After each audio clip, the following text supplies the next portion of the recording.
Oi gente, tudo bem? Eu sou Felipe Lucena e esse aqui é o Dois Pra Lá, Dois Pra Cá, o podcast que fala sobre a presença nordestina no Rio de Janeiro.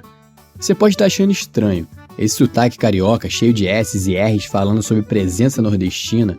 Porém, a maior parte da minha família veio de estado do Nordeste, então eu tenho lugar de fala.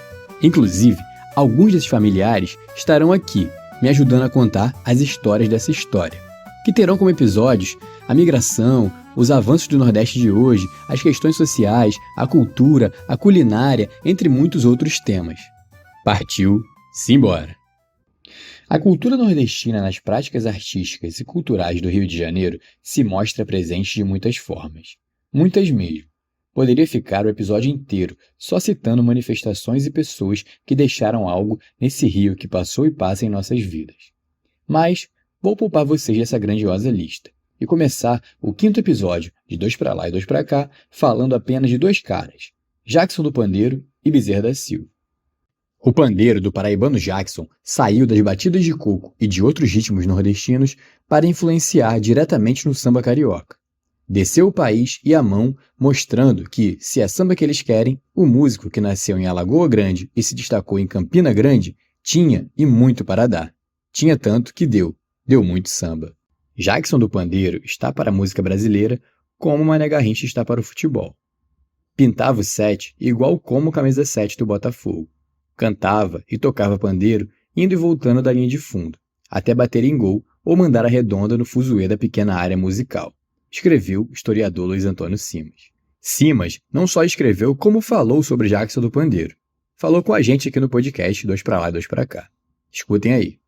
O Jackson do Pandeiro dizia que ele era sambista, porque o Jackson do Pandeiro ele canta sincopado, ele canta entre a síncopa e o breque que tá chegando ali. Isso é o coco de bolada, a embolada tá presente. É aquela ali dele, né? Samba que eles querem, eu tenho. É, lógico, mas ele dizia que coco é samba, o samba tem essa pluralidade.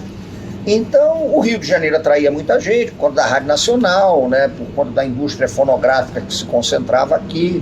Então, é uma cidade que você tem um Jackson do Pandeiro chegando, um Luiz Gonzaga tocando, por exemplo, primeiro na zona do Meretrício, e depois fazendo o sucesso estrondoso que ele faz, né?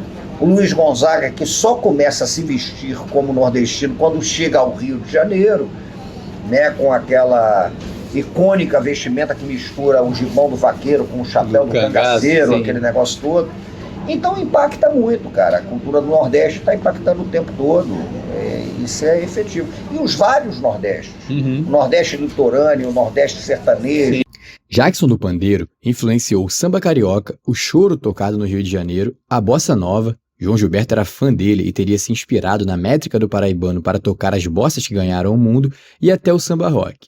Foi ele quem eternizou esse nome ao se referir ao tipo de samba específico que passeia pela carreira de artistas como Jorge Ben, por exemplo.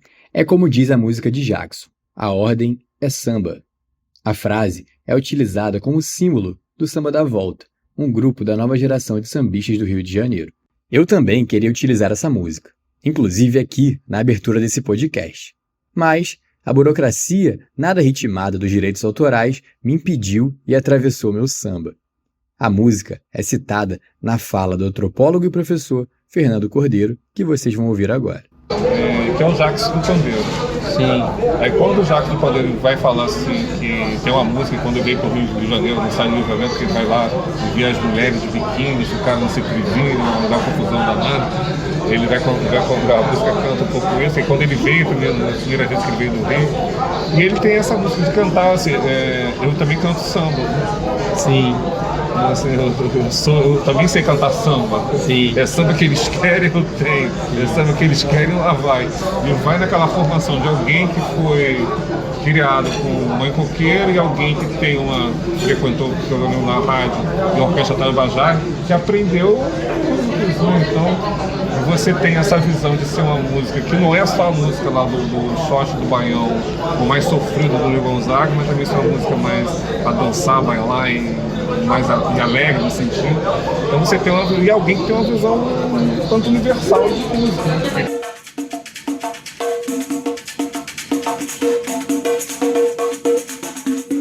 Bezerra da Silva, o outro nome citado no início do episódio, quase nunca é lembrado como nordestino. ele virou símbolo da malandragem carioca, mas é pernambucano do Recife. Bezerra, com sua sagacidade e jeito único de tocar, compor e cantar, foi fundamental para consolidar a força dos nossos pagodes nos anos 1980 e 1990, e também influenciou gerações futuras, como Marcelo D2. Na entrevista que fiz com Fernando Cordeiro, autor do livro Nordestinos no Rio de Janeiro, obra que é muito citada aqui nesse podcast, eu lembrei de Bezerra da Silva como alguém do Nordeste que virou referência da cultura e arte no Rio de Janeiro.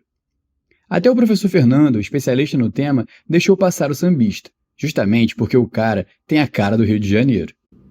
O Jackson Pandeiro, você falou, eu lembrei do Bezerra da Silva também, né? Que era um pernambucano. E é considerado capaz, tem um coisa que falei porque parece carioca. É a síntese do carioca, né? Virou malandro. Virou malandro, é um pernambucano. Sim. Como eu falei no início do episódio, são muitas as influências nordestinas na cultura e nas artes do Rio de Janeiro. O professor Mário Chagas explica isso. E isso vai muito além do samba e muito além da música. O samba tem, vamos dizer, tem uma presença carioca muito forte, então se pode falar no samba carioca, mas mesmo o samba carioca não deixa de ser herdeiro do samba do Nordeste, do samba baiano, né, do samba de roda, então do samba do recôncavo e tudo mais. Então a música brasileira, ela tem essa marca. Então nós de verdade não pararíamos aqui de falar, porque mesmo autores cariocas, carioquíssimos que nasceram no Rio, etc., não deixam de ter a influência da música nordestina, né? Então, se pensamos em Pedro Luiz e a Parede, que tem um sotaque carioca fortíssimo, mas, no entanto, ele tem marcas que nós podemos ver e identificar, que tem ali diálogo com a Tropicália, diálogo com, né, tudo mais, com o Seu Valença, com Mangue Beat e tudo mais. Então, essa força e essas marcas às vezes chega a ser estranho, porque é quase que inseparável, né? A gente tem coisa que a gente vê assim que são praticamente inseparáveis. Nós estamos num bairro aqui, o bairro do Catete, né? Onde nós estamos aqui. Então, o bairro do Catete, os hotéis aqui do entorno eram hotéis, claro, serviam à presidência da República, que estava aqui, por isso a rede hoteleira é tão forte, mas os nordestinos todos ficavam por aqui. Zé Lins do Rego se hospedava por aqui, Gilberto Freire se hospedava por aqui, Marcos Acioli, que eu já citei, se hospedavam por aqui. Então havia assim Zé Condé, né? Então havia uma presença muito forte dos nordestinos por aqui, né? E muitos que se transferiram para o Rio de Janeiro e continuaram influenciando, né? Nós esquecemos, por exemplo, que a família Rodrigues, que é do Nelson Rodrigues, do Mário Rodrigues, né? Abelardo Rodrigues, nós esquecemos que essa turma toda é do Nordeste, né? Então, pernambucanos, né? Então, para você ver como as minhas marcas pernambucanas foram. Então, assim, marcaram completamente, né? Completamente. E tanto, vamos dizer, na arte mais clássica, mais, né, erudita não é uma boa palavra, vamos falar, né, na arte mais clássica e na arte popular, Vitalino, as marcas que Vitalino deixa em tudo isso. Então, são marcas assim muito potentes, né, muito marcantes. A escolinha de arte no Brasil é uma invenção de um pernambucano, né? Então, essas coisas todas, isso marcou o Rio de Janeiro, por motivos variados, né? Mas, inclusive, porque como o Rio era a capital, né? Fazia todo sentido que muitos nordestinos viessem para cá, né? Então, para se expressar, para fazer política, para dialogar, para tudo, né? Então, hoje eu gosto até de pensar, assim, Felipe, que assim, dificilmente hoje nós podemos falar em Nordeste apenas como uma região delimitada, né, que se inicia da Bahia, vai até, né, o Maranhão, na fronteira com a Amazônia. Isso é pouco para falar do Nordeste, porque há um Nordeste encravado no Rio de Janeiro. Um Nordeste encravado no Rio de Janeiro, em tudo, inclusive na cultura, nas artes. No próximo episódio de Dois pra Lá e Dois pra Cá, vamos falar sobre habitação e construção civil, os locais onde nordestinos viveram e vivem e os que eles ajudaram a construir. Até a próxima, aquele abraço.